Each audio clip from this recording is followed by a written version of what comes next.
I kept the keys on the kitchen counter for 11 years. I don't know why. My son asked me once, when he was maybe 16, why I still had them. I told him I wasn't sure. That was the truth. Some part of me thought she might come back and need to get in. Some part of me wasn't ready to admit that she was gone for good. My daughter had handed them to me on a Tuesday morning in October. She said she needed a week. Just 1 week. She had some things to figure out. She didn't say what. And could I please watch the kids? Of course I could. I'd watched them plenty of times. My granddaughter was 7, my grandson was 5. Good kids. Smart kids. Kids who knew where the cookies were and which step on the staircase creaked. She kissed them on the tops of their heads, walked out to the car, and drove away. That was 2012. I'm 68 years old now. I worked 31 years as a millwright at a paper mill outside Sudbury, Ontario. My wife Helen passed in 2009, ovarian cancer. She was 54. After she died, my daughter. I'll call her by what she was to me then, my daughter. She came back north for the funeral and stayed a few months. I thought we were rebuilding something. Then she got restless again, the way she always had, and she drifted. And then one October, she dropped those kids at my door and drove south and didn't come back. I called her cell the first week. Got voicemail. Left messages that were calm at first, then worried, then angry. A neighbor of mine, a retired schoolteacher named Bev, said maybe I should call the police. I said give it another week. I gave it another week. And another. By December, I understood that something had changed, and I didn't fully know what it was yet. What I did know was that 2 children were living in my house. They needed breakfast and lunch and dinner. They needed someone to sign their school forms and drive them to hockey practice and dentist appointments. They needed permission slips and winter boots, and someone to sit beside them when they were sick. So that's what I did. I didn't make a decision about it. I just did it. There was a man down the road from me, retired CP rail, big laugh, used to drive a snowmobile right across my back field every winter without asking, and I'd never said a word about it because honestly I didn't mind. His name was Gene. Gene and I weren't close, not at first. He'd wave, I'd wave, but sometime in that first winter he noticed I had kids in the house full time, and one Saturday he showed up at my door with a hockey bag full of equipment his own grandson had outgrown. He said he wasn't sure of the sizes. I told him 2 out of 3 fit fine. He said that was better than he expected. We had coffee. That was the start of it. Gene became the kind of friend you don't know you need until you have him. He drove the kids to practice when I had a doctor's appointment. He sat with them at the kitchen table and helped with math homework. Badly, he admitted this himself, but enthusiastically. When my granddaughter went through a phase of refusing to eat anything that wasn't beige, Gene showed up with a plate of butter chicken and said it was cream sauce. She ate the whole thing. We laughed about that for years. The kids adjusted the way children do, which is to say not smoothly, not without pain, but with a kind of resilient pragmatism that I found both impressive and heartbreaking. My granddaughter had nightmares for the first year. She'd wake up and come down the hall and stand in my doorway, and I'd hear her breathing before I saw her. I'd move over and she'd crawl in, and we wouldn't talk about it. Talking about it made it worse.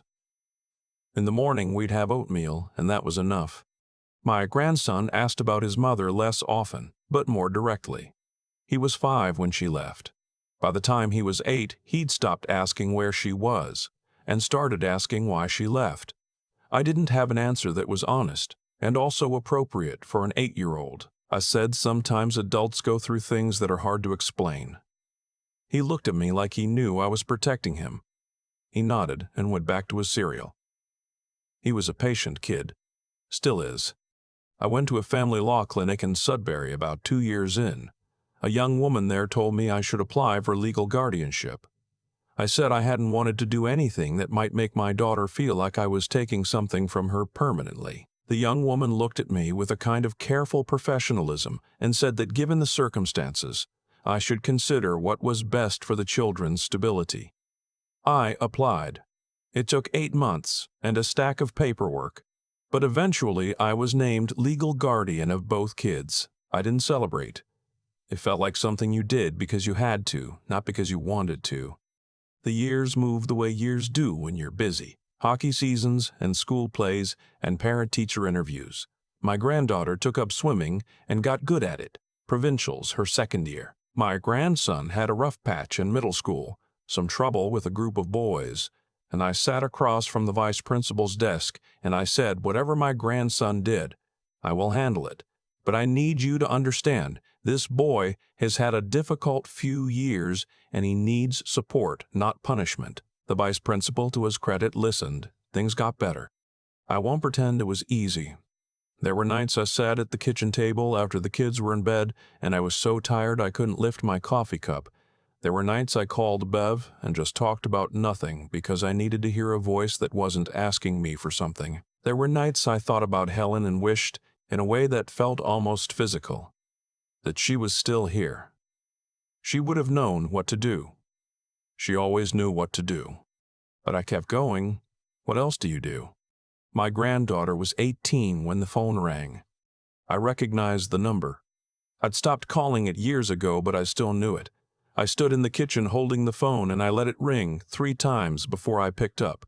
When I answered, the voice on the other end was familiar in the way a scar is familiar. Something you know without wanting to. She said she wanted to see the kids. I said I thought that was a conversation we should have carefully, and probably with some help, given how long it had been. I was measured. I was calm. I was proud of myself for being calm. She said she wasn't calling to ask permission. I said she was welcome to reach out to her children directly. They were old enough to make their own choices about seeing her, but that I would not be arranging anything unilaterally. She hung up. 2 weeks later, a man in a suit knocked on my front door on a Wednesday afternoon. He handed me a document and said he was a process server. I stood on my front step holding an envelope that said, in clean black type across the top, that I was being accused of unlawfully detaining 2 minors and that a family court hearing had been scheduled. She was suing me for custody. I read it 3 times. Then I sat down on the porch step because my legs had gone somewhere else without me. I called Gene. He came over in 20 minutes. I handed him the papers. He read them and his face did something complicated. Then he said, very quietly, "Okay, so we deal with this." I didn't have a lawyer. I'd never needed one before in my life. Bev gave me the name of a woman in Sudbury she'd heard was good with family law. Her name was Miss Marsh. 50s. Efficient. With the kind of manner that made you feel like the situation was serious but survivable. I told her everything. She listened without interrupting. When I finished, she said the guardianship order was in my favor. The length of time was in my favor, and the school records, medical records, and community ties were in my favor. She said it would not be simple, but it was winnable. She also said I should start gathering documentation immediately. Here's the thing I hadn't known to do 11 years ago. When my daughter first left in those early panicked weeks, I'd written everything down in a notebook. I don't know why I started doing it. Maybe because I'd always kept logs at the mill, safety records, maintenance schedules, and notebooks felt like the right response to a situation I couldn't control. I'd written the date she left. I'd written the date she left. I'd written the dates I called and got no answer. I'd written when I enrolled the kids in school, when I took them to the doctor, when I filed for guardianship. I'd kept every receipt and form and letter. Ms. Marsh looked at the notebooks and said, "These are very good." I said I hadn't realized they'd matter. She said they mattered enormously. But my daughter had something I didn't anticipate. She had people. 2 former neighbors of mine, a couple who'd moved away years before, filed affidavits claiming they'd seen the children being kept from their mother against her will, which was false. They hadn't lived nearby in over a decade. They couldn't have seen anything. But affidavits take time to challenge, and in the meantime, they exist in the file and make a judge's eyebrows move. I found out later they'd been contacted by my daughter's boyfriend, who'd apparently made some promises about compensation. I can't prove the money changed hands. But I know what I know about people who suddenly remember things that didn't happen. The hearing date was set for March. It was November when I got the papers. Those 4 months were some of the hardest of my life, and I had buried my wife, so that says something. My grandson was 19 by then, living at home, studying electrical engineering at Laurentian. He wanted to come to the hearing. I told him I'd handle it. He said, sitting at the kitchen table where he'd done his homework for 14 years, "Grandpa, you don't always have to handle everything by yourself." I didn't have an answer for that. He came to the hearing. My granddaughter came too. She'd taken a day off her shift at the aquatic center. She sat in the gallery with Jean and Bev, and she did not look at her mother once. I don't know what I expected the courtroom to feel like. I'd never been in one before. It felt smaller than I thought it would. The judge was a woman, probably in her late 50s, with glasses and the kind of patience that only comes from having seen a great deal. My daughter sat at the other table with her lawyer, a young man who looked like he'd spent a lot of money on his jacket and not enough on his preparation. My daughter looked different. Not bad, just different. Older, obviously, but also like someone who had made a decision about who she was going to be, and the decision had cost her something she hadn't accounted for. Her lawyer opened by talking about parental rights, about biological connection, about the importance of children knowing their mother. He used the word restoration several times. He was not unskilled. If I hadn't had Ms. Marsh, I might have been frightened. Ms. Marsh was quiet and thorough. She submitted the notebooks. She submitted 11 years of school records. She submitted the medical files, the dental records, the swimming competition results with my name on the registration forms. She submitted the guardianship order and the documentation of every attempt I'd made to locate my daughter in the first 2 years, before I stopped trying for my own sanity. Then she submitted one more thing. Before my daughter had left, back in October 2012, she had written me a note. She'd left it on the kitchen table under the house keys. I hadn't thought of it as significant at the time. It was short, almost casual. But I had put it in a folder with the keys and never thrown it away. It said, in her handwriting, that she needed time and that she trusted me completely with the kids, and that she was sorry. Ms. Marsh handed it to the court clerk. The judge read it. The courtroom went very quiet. The judge looked up and asked my daughter's lawyer whether his client disputed the authenticity of the document. There was a pause that lasted longer than a pause should. The lawyer said he would need to consult with his client. The judge gave him 3 minutes. At the other table, I watched my daughter's face while the lawyer whispered to her. I don't know what I expected to see there. Anger, maybe. Or calculation. What I saw instead was something else.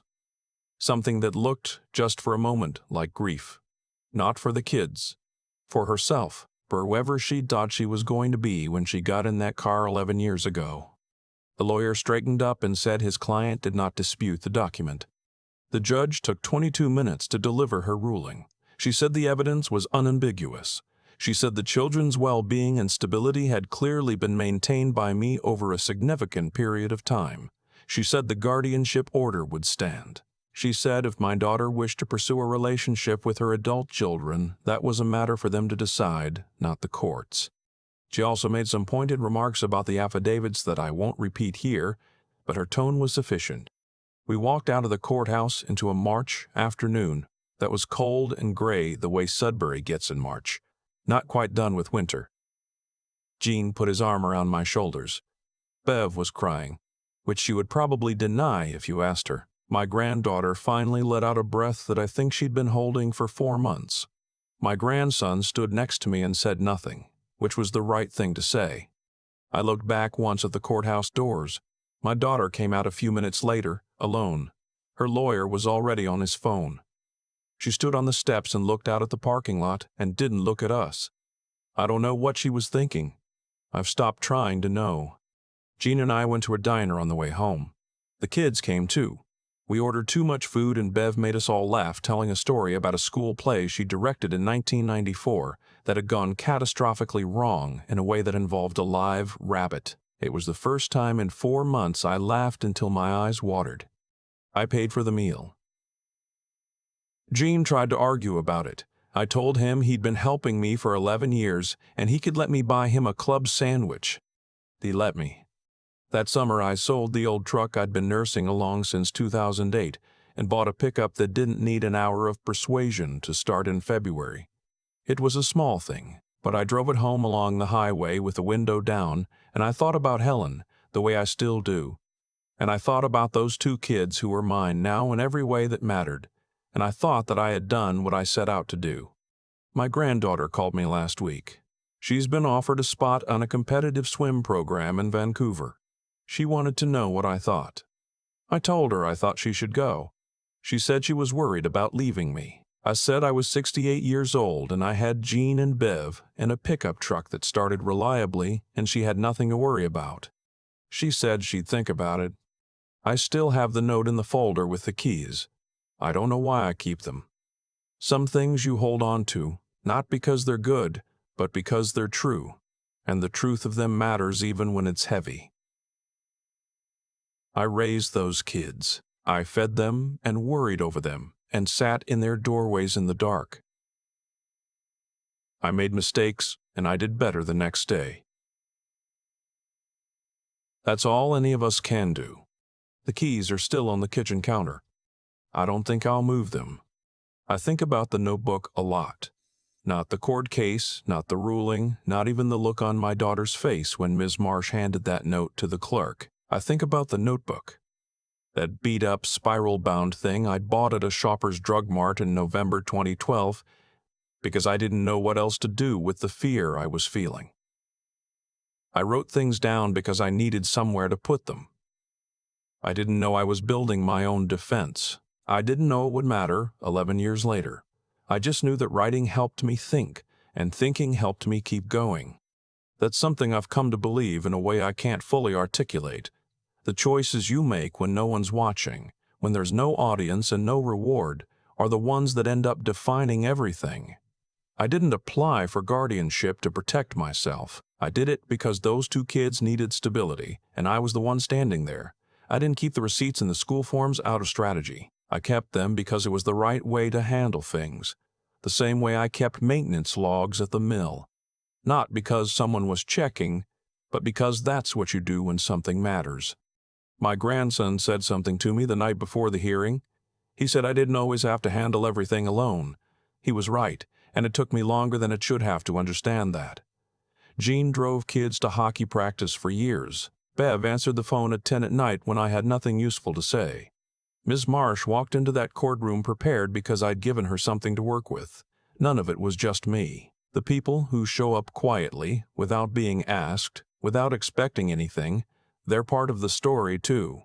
Pretending otherwise is a kind of pride that doesn't serve anyone.